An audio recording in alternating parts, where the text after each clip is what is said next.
Bom, agora sim, comecei a gravar a aula. Júlia e Aníbal, manda de novo, fazendo favor, os nomes de vocês e os demais também, tá? Para valer como chamada.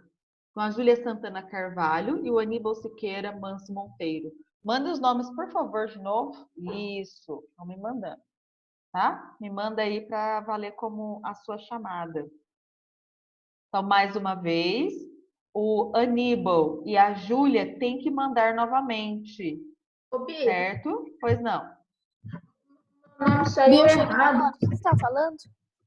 Eu estou pedindo para o pessoal me mandar o nome completo lá no chat. Eu estou devagarzinho, Não, saiu errado. Eu não mandei chega na aula, tá bom?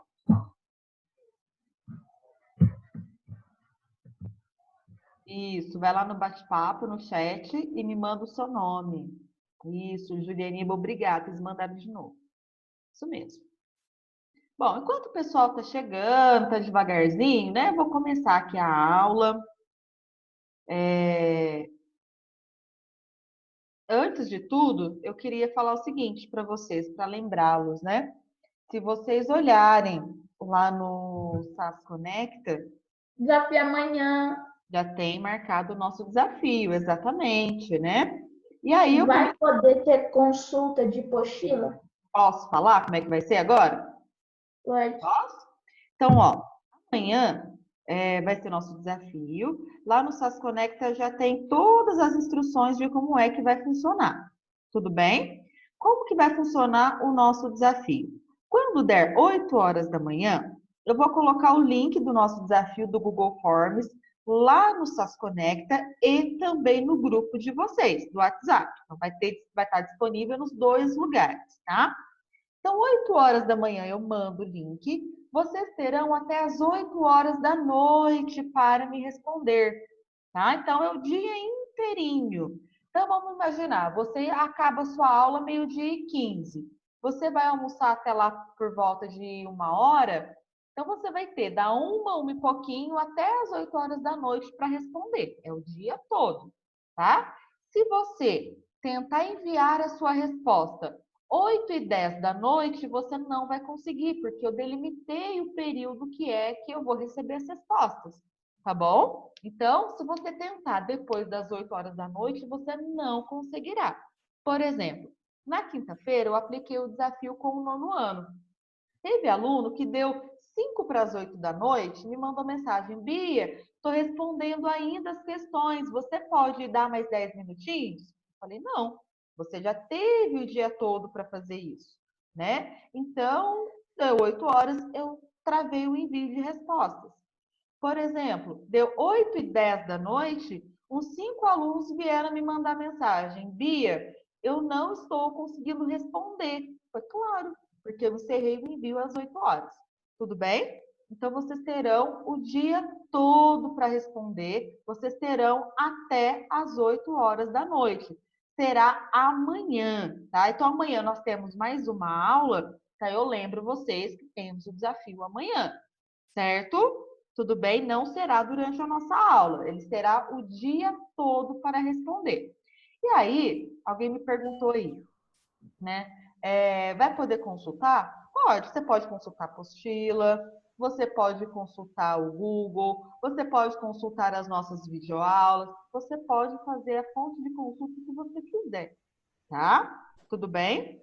E aí, lá no desafio, se não me engano, eu coloquei 21 ou 22 questões. Algumas questões são de marcar a alternativa correta, outras são para marcar as afirmativas que são verdadeiras ou que são falsas.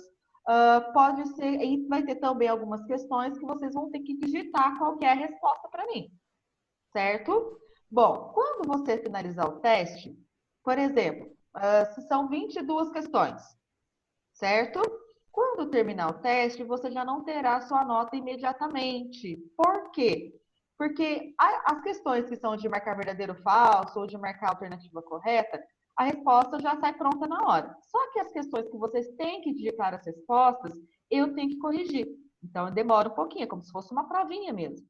Então, eu vou passar esse resultado para vocês somente na sexta-feira, tá?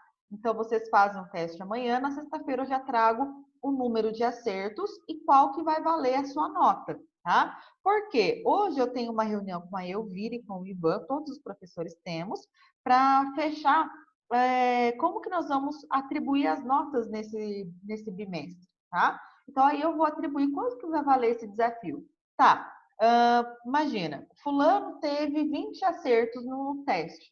Isso em nota vai valer quanto? 4 pontos, 5 pontos, 10 pontos, tá? Então, depois a gente vai fazer essa distribuição das notas para vocês.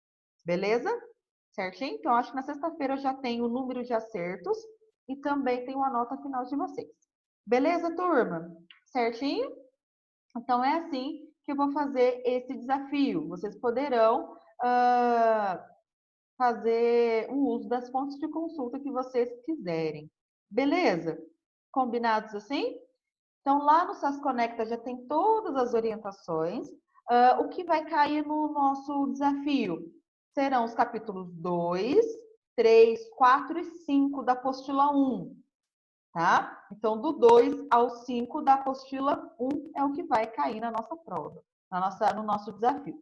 Tudo bem? Certo? Oi, Oi. deixa eu falar um negócio. E tem matérias principais? Aí você vai ter, que estudar. Eu já, assim, não precisa ficar muito entrando em detalhezinhos, tá? Não quero. Tipo, você ficar decorando data, não é isso que eu quero, tá? Tudo bem? Falando ali. Pode falar a matéria de novo, por favor?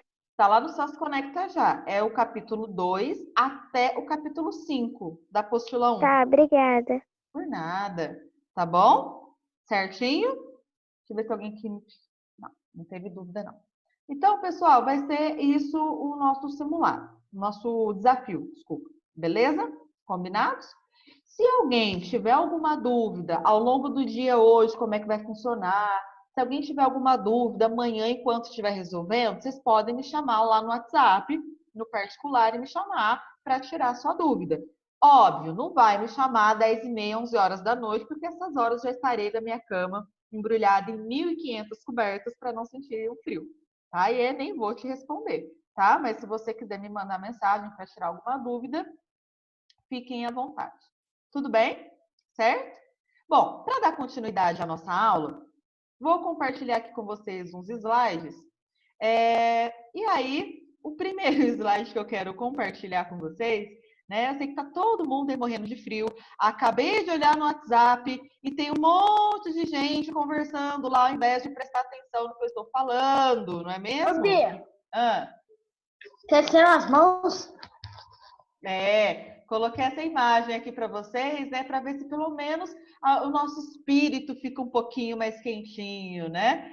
Nesse momento aí de quase inverno, né? Que as temperaturas estão bem baixas, Eu tô com duas né? blusas.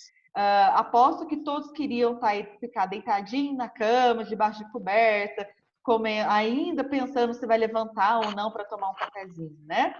Mas de qualquer forma, isso aqui é como se fosse, né, um calor de um abraço que eu queria dar a vocês nesse período de isolamento, a gente não pode, tá? Bom, passando esse momento de brincadeira e de explicações, eu vou fazer o seguinte, eu vou desativar o microfone de vocês, e aí eu peço para que vocês... Oi. E amanhã, que amanhã vai estar fazendo 8 graus. Hoje ainda está fazendo, né? Amanhã vai estar mais frio que hoje. Jesus, né? Pessoal, eu acordei 6h30 da manhã, tava muito frio, vocês não tem noção. Tenho sim, que aqui também estava bastante. Ó, eu desativei o microfone de todos vocês, certo? Agora a gente vai voltar para a nossa aula aqui, tá bom? E aí o seguinte, na última aula eu fiquei de comentar com vocês, explicar para vocês sobre mais um dos povos que habitavam a América Espanhola, né? Que a gente pode falar agora da civilização maia, tá? Também é chamado de um dos povos pré-colombianos, né? Por que povo pré-colombiano? Expliquei isso na última aula. Porque são povos que habitaram a América antes da chegada de Cristóvão Colombo, né? Também são chamados de civilizações pré-hispânicas, porque eles povoaram a porção da América que foi colonizada pela Espanha, né? Então, por isso recebe esse nome. Então, agora deixa eu falar da civilização maia. Na última aula, alguns acabaram até falando que já tinham estudado no 5º ano um pouquinho sobre os maias, os astecas. A gente vai falar mais um pouco deles hoje, né? Então é o seguinte, como é que essa civilização surgiu, né? Então, cerca de 1800 a.C., essa civilização que provavelmente povoava o sul dos Estados Unidos, nessa região, teria começado a migrar mais para o sul. E aí, no ano de 300, entre o ano 300 a.C. até o ano 200 depois de Cristo, eles foram se instalando nessa região aqui, ocupando uma área que tem mais ou menos 500 mil quilômetros quadrados. Isso é uma área gigantesca, que corresponde mais ou menos ao território do país que a gente conhece como Espanha. Tudo bem? E aí, os maias, eles acabaram se dividindo em vários centros populacionais. Então, todas as pessoas que formavam o grupo dos maias, cada um foi ocupando um lugarzinho desse território aqui. E aí foram formadas várias cidades-estado.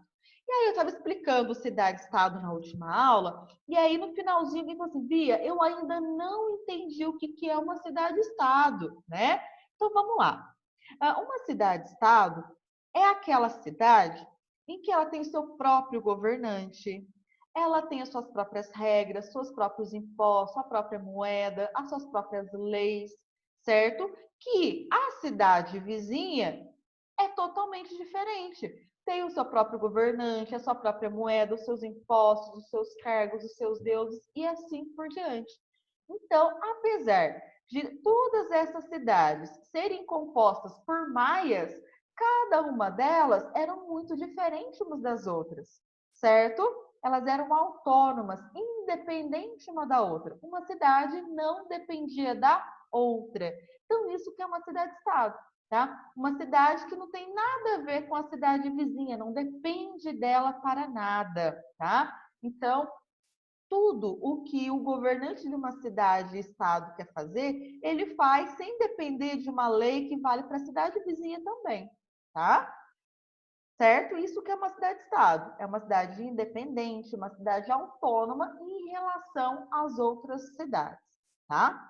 E aí, o exemplo de uma das cidades mais importantes que a gente tem é a cidade-estado chamada Tikal, que era um importante centro comercial onde muitas pessoas iam ali para poder comercializar, fazer o comércio. Essa cidade chegou a reunir mais de 60 mil habitantes, tá? Fora a população que chegava a essa cidade para realizar as atividades comerciais, tá? Então, os maias, eles se situaram nessa região do México e foram criadas diversas cidades-estado.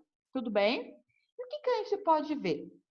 Dentro da civilização maia, existia uma sociedade que ela era muito estratificada. O que é isso? Uma sociedade estratificada. Eu expliquei para vocês. É uma sociedade em que alguns são considerados mais poderosos, são considerados mais importantes que outros. Tudo bem? Certo? Então, cada cidade tinha mais ou menos essa organização que eu vou apresentar para vocês agora também no formato de pirâmide, certo? Tudo bem? Então, cada cidade-estado tinha um alash único. O que é isso? Era como se fosse o rei daquela cidade-estado, tá? Então, esse era o rei daquela cidade. Ele era o responsável por proteger, por defender e por organizar aquela cidade-estado, ok? Só que esse Alash Unik, ele não governava sozinho. Ele precisava da ajuda de algumas pessoas que estavam mais próximas da população.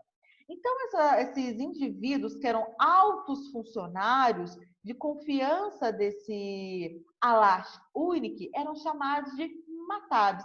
Era como se fossem vereadores que o ajudava a administrar as cidades-estados, ok? Então, abaixo desse rei, esse Alash Unik, eles eram os que tinham mais prestígio na sociedade.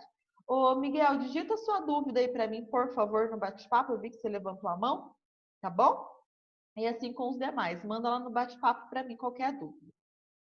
E aí, abaixo desses batabes, que era esse grupo, né, de altos funcionários que ajudavam o Alachune, que é administrar a cidade, nós tínhamos três grupos que compunham o mesmo extrato da sociedade. Ou seja, eram três grupos que tinham o mesmo tipo de privilégio, de benefício, de status dentro da sociedade maia. Que era o grupo dos sacerdotes, dos funcionários administrativos e dos guerreiros. Os sacerdotes eram aqueles indivíduos responsáveis por cuidar dos aspectos religiosos da civilização maia. Tudo bem?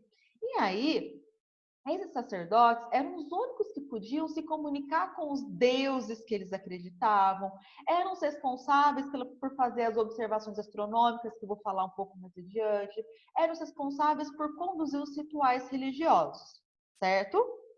Aí, dentro da civilização maia, né, tínhamos alguns funcionários administrativos. Quem que eram esses funcionários administrativos? Eram os indivíduos que ficavam responsáveis de registrar o que cada um deveria fazer dentro do trabalho na sociedade, a quantidade de impostos que cada um deveria pagar, tá? Então, era basicamente o que a gente percebe um funcionário público realizando as atividades mais burocráticas dentro da sociedade, tá? Então, compondo esse mesmo extrato, a gente tinha esses três grupos. O primeiro que eu falei são os sacerdotes, responsáveis pelos rituais religiosos, por cuidar dos templos, e os funcionários administrativos, né? E por último, aqui a gente tem os guerreiros, que eram aqueles que eram convocados para fazer a proteção, ataques e defesas. Os batabes, pessoal, que alguém está me perguntando, são os altos funcionários de confiança do rei, que eles eram basicamente nomeados para ajudar o rei a administrar a cidade-estado. Tá? Se fosse pensar numa cidade comum hoje, é como se fossem os nossos vereadores, que ajudam o prefeito a administrar a cidade. Ok? Certo? E a base dessa sociedade, que era a maior parte da população, porém, aquele grupo que tinha menos privilégios, era composto por três níveis de indivíduos, né? Os camponeses, aí são aquelas pessoas que trabalhavam na agricultura e na criação de animais. Os artesãos, que produziam objetos muito variados, desde joias, roupas, ferramentas, armas, joias e assim por diante, tá? E os comerciantes, que eram aqueles indivíduos que faziam negociações de produtos, muitas das vezes na base da troca ou então cobrando ouro para poder realizar as suas atividades. Tá? Então, a gente acaba observando que a sociedade maia, ela era uma sociedade estratificada, aonde não eram consideradas iguais as pessoas dessa sociedade, né? Aonde que a gente percebe que o rei chamado de Alash Unik era o rei daquela cidade-estado, aonde, por exemplo, ele deveria proteger, ele deveria defender, aonde ele deveria garantir o bem-estar de toda a população, tá? Só que para ajudar ele conseguir atingir esse objetivo, esse Alacho Único tinha alguns funcionários que o ajudavam nessa administração da cidade, que eram os matabes. Tudo bem? Vamos seguir. Bom, vamos pensar. A gente já sabe que a sociedade ela era desigual, onde alguns tinham muitos privilégios e outros menos privilégios, né? Então, claro que esses indivíduos, eles também vão morar em locais que são muito diferentes, tá? Embora as moradias recebam o mesmo nome, aqueles indivíduos que têm um maior prestígio na sociedade terão moradias maiores e mais confortáveis e com menos indivíduos. Por quê? As famílias, elas eram geralmente formadas por grande quantidade de indivíduos, certo? Então, geralmente a gente percebia que a família era composta pelos avós, pelos filhos homens com as suas esposas e os seus filhos, certo? Por quê? As mulheres, quando nasciam na família, ela era criada para ser uma boa esposa e quando ela atingisse uma determinada idade, ela deveria se casar. E aí, quando ela se casava, ela não continuava morando junto com a sua família, ela ia morar com a família do seu esposo, certo? E aí o local, então, aonde essas famílias moravam, chamava Na. Então, qual que é o nome da moradia em que os maias moravam? Na, certo? Esse era o nome das moradias, que eram grandes construções formadas em frente a um grande pátio. Nesse pátio era onde a colheita era colocada, onde os animais eram abatidos, onde as crianças eram educadas e assim por diante. Então, as famílias, que eram de grande quantidade de pessoas, habitavam conjuntos de moradias. Como que esse conjunto de moradias se chamava? Na, certo? Então, nesse conjunto de moradias chamado Na, ocorria a educação da criança. Ou seja, a criança, ela ficava junto com os idosos, com os mais velhos e com as mulheres da família, aprendendo os ofícios. O que é o ofício? O trabalho que a família fazia. Então, por exemplo, se a família era uma família, por exemplo, de camponês, de agricultores, a criança, desde pequenininha, ia aprendendo como é que se cultivava, como é que se colhia. Se a família era de pastores, por exemplo, como é que eu vou pastorear um grupo de ovelhas, de lhamas, por exemplo? Então, eles iam aprendendo como é que se criavam animais. Se a família era de comerciantes, a criança ia aprendendo como é que se negociava e assim por diante. Então, nesse conjunto de moradias chamados de Na, era onde a criação das crianças acabavam basicamente sendo realizada, né? E como é que havia as cerimônias religiosas, né? Os maias, eles organizavam muitas festividades, inclusive os casamentos. Quando havia a união entre o homem e uma mulher no casamento, as famílias envolvidas realizavam uma grande festividade e eram os sacerdotes responsáveis por conduzir a cerimônia religiosa dessas duas famílias, né? Que vão se unir através do matrimônio, ok? Se o conjunto de moradias se chama Na, as pessoas que moravam no Na se chamavam Naliu. Então, cada morador recebia o nome de Naliu. Então, um Naliu é aquele indivíduo que habita em um Na. O que é um Na? É o conjunto de moradias aonde os maias habitavam, certo? Quem que habitava um Na? Era um grupo de famílias, um grupo de pessoas que faziam parte da mesma família. Quem que eram? Os avós, os filhos homens com as suas esposas, os seus filhos, certo? Tudo bem? E a mulher, quando ela se casava, ela abandonava o seu lar para ir morar em outro local. Acabei de responder a sua pergunta, Gabriel. E aí é o seguinte, vamos pensar dos maias. Como que eles pensavam na religião? Bom, os maias, eles eram politeístas. Se vocês bem se lembram, politeísta é aquele indivíduo que acredita em vários deuses. Então, os maias acreditavam em vários deuses. E esses deuses, eles assumiam as formas mais variadas possíveis. Eles podiam ser figuras masculinas, femininas, figuras andrógenas. O que é figura andrógena? Que não tem sexo, nem feminino, nem masculino, tá? E até mesmo figuras de animais, tá? Então, esses deuses que eles acreditavam, que tinham essas formas muito variadas, eles teriam criado o universo, que inclusive os maias habitavam. E os maias acreditavam que esses deuses teriam criado o universo várias vezes e destruído o universo várias vezes, inclusive o ser humano, que os deuses teriam criado o universo e o homem várias vezes, tentando buscar.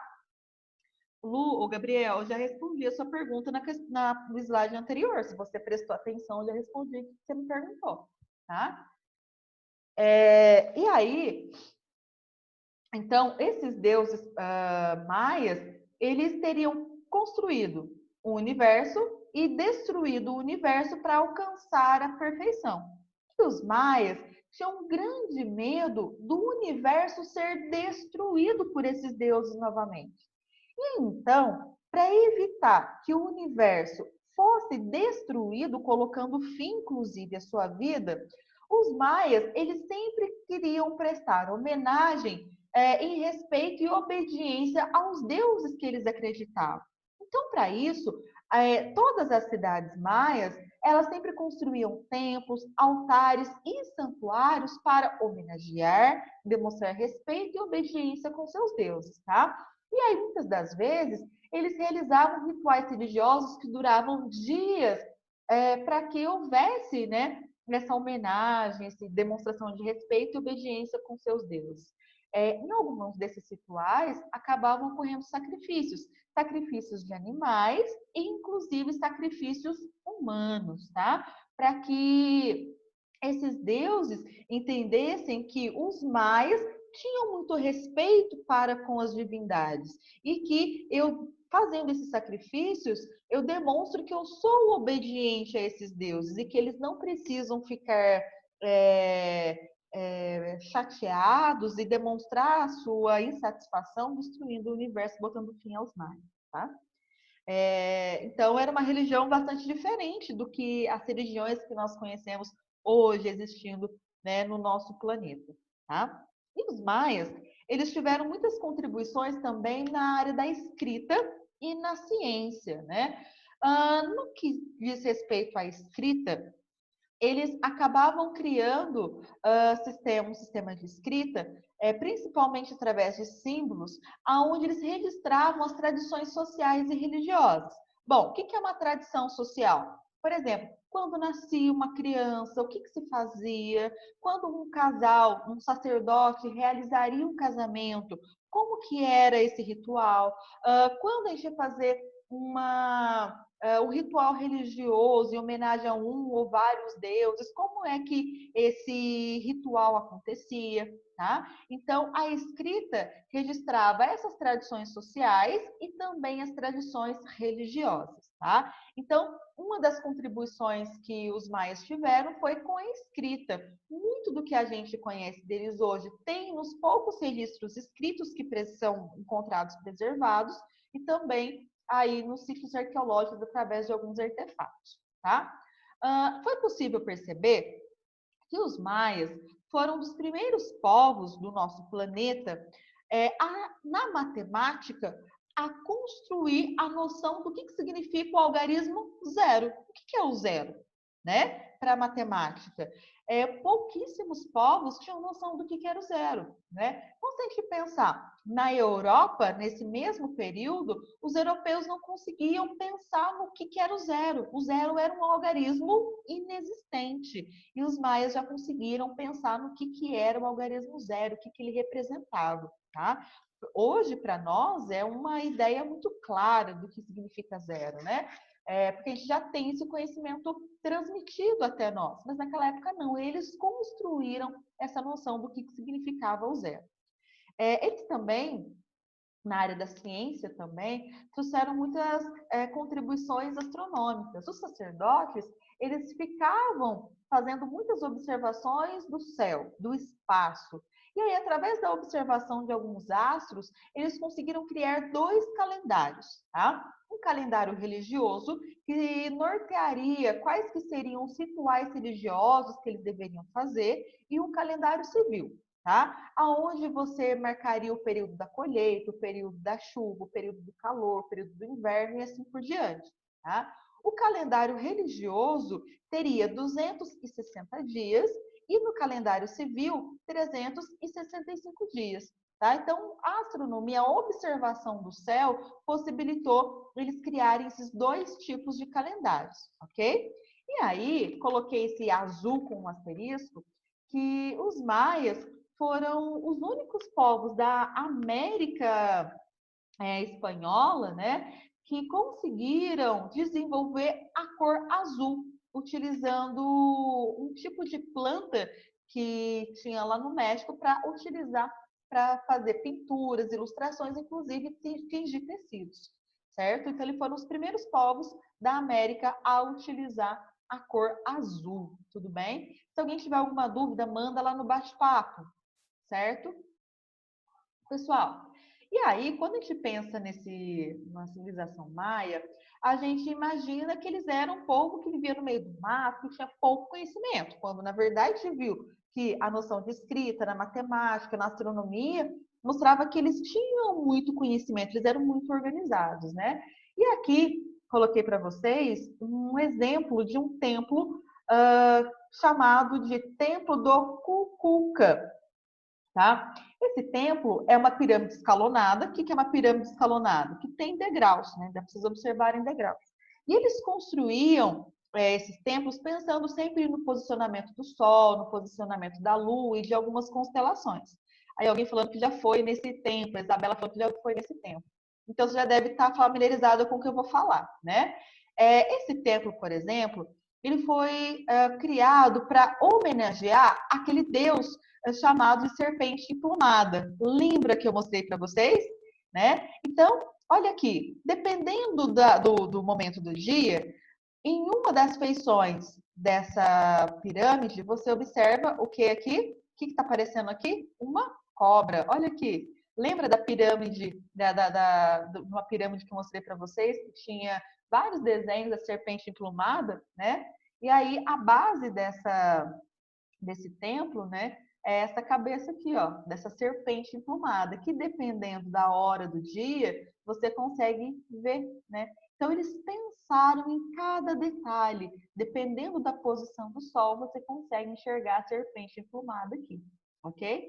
Sem contar que dentro dessa área aqui, onde os sacerdotes ficavam para realizar suas atividades religiosas, quando eles começavam a bater palmas, eles pensaram na construção para que a acústica, quando os sacerdotes começassem a bater palma, fizesse um barulho semelhante a um tipo de ave que existia nesse local, né? Então, olha só como que eles eram bastante evoluídos do ponto de vista científico, do ponto de vista arquitetônico, né? Tudo foi construído pensando na religiosidade, nos deuses que eles acreditavam, né? Então, aqui é uma ilustração daquela serpente emplumada que você consegue observar aqui, ó, como se fosse realmente uma serpente descendo essas escadas desse templo, tá? Muito legal essa observação, né? Certinho? Pessoal, eu vou interromper aqui agora, eu vou abrir para dúvidas, certo? Tudo bem? Se alguém então tiver alguma dúvida, eu vou ativar a possibilidade de vocês ativarem o microfone para tirar dúvida. Tudo bem? Porque não vai dar tempo de eu falar dos astecas, na aula de amanhã eu termino com vocês. Gabriel, pode perguntar o que você quer. O Kukulkan é o principal deus deles? Não, tá? Eles tinham vários deuses. O principal deles é a serpente emplumada. Tá bom? Os maias não tinham escravos? Na verdade, escravos eles não tinham. O que eles tinham algumas vezes era a captura de alguns indivíduos para fazer sacrifícios. Tá? Ah, tá. Uhum. Essa é a minha pergunta. Então tá bom. Ô, Bia, Mais alguém? Oi. eu não entendi direito a parte que você falou. O que chama Na? Na é o conjunto de moradias onde eles habitavam.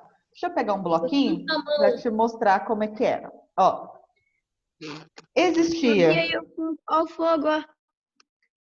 Você tá com fogo real aí, né? Então, ó, aqui era um pátio central, certo? E ao redor do pátio tinha várias moradias, certo? Então, ó, tá conseguindo enxergar? Então, ó, isso daqui eram várias moradias.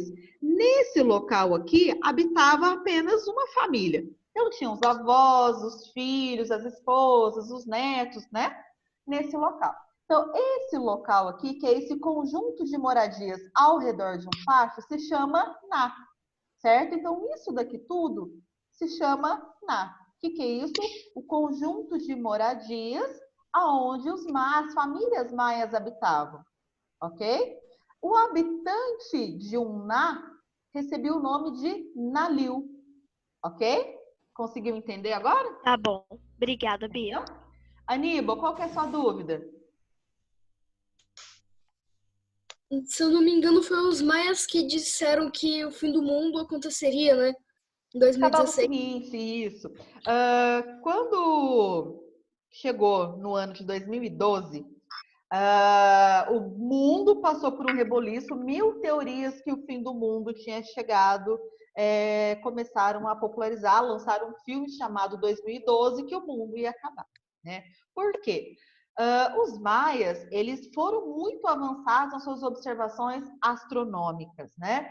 Então, eles conseguiam sempre construir esse calendário pensando como é que eles iriam organizar o período da colheita, o período do plantio, o período de fazer reservas de alimentos e assim por diante, né? Eles possuíam 2 calendários. E Isso, reza a lenda que... o religioso e o civil, né? Que organizava esse tipo de coisa. E aí... Reza a lenda que, por causa deles, que o fim do mundo ia acabar no dia que dessem no mesmo dia. Não, não é isso não. O que aconteceu? De tempos em tempos, eles não tinham, por exemplo, um HD externo para ficar criando um monte de calendários. Eles não tinham o uso do papel como a gente tem, que é mais fácil a organização, né? E aí, eles geralmente entalhavam o seu calendário em pedaços de pedra, tá? E isso não era um negócio que você faz do dia para a noite, né? Leva tempo. Então, o que acabava acontecendo? Havia, de tempos em tempos, uma renovação do calendário. E aí, até onde eles pararam, né, foi no ano de 2012. Se não me engano, foi abril de 2012. Deixa eu pesquisar aqui. Aí, pessoal, o pessoal viu aquilo e falou, pronto, os maias preveram que o mundo vai acabar no ano de 2012. Pessoal, nós estamos em que ano? 2020. O mundo acabou? Não acabou, né? Foi justamente porque não houve continuação da civilização maia, certo? Por isso que não houve uma prorrogação. E aí, deixa eu mostrar para vocês aqui uma imagem que eu já cheguei a colocá-la numa prova um dia. E os meninos acharam super engraçado. Todo mundo começou a rir na hora que eu mostrei para eles, né, que eles viram a prova. Estão conseguindo enxergar essa imagem? Sim. Sim? Né? Então, aqui, um calendário maia. Aí, né, o maia falou assim, acaba em 2012? Faltou espaço na pedra. Depois a gente pega outra e faz mais, né? Por isso que acabou em 2012 esse calendário. Mas se a gente fosse observar aqui, ó, né? Esse é o calendário maia, tá? Acho que aqui vai ficar mais fácil a gente observar, né? Os calendários maias, são vários que eles criaram, né? Vocês devem estar conseguindo enxergar. Só que não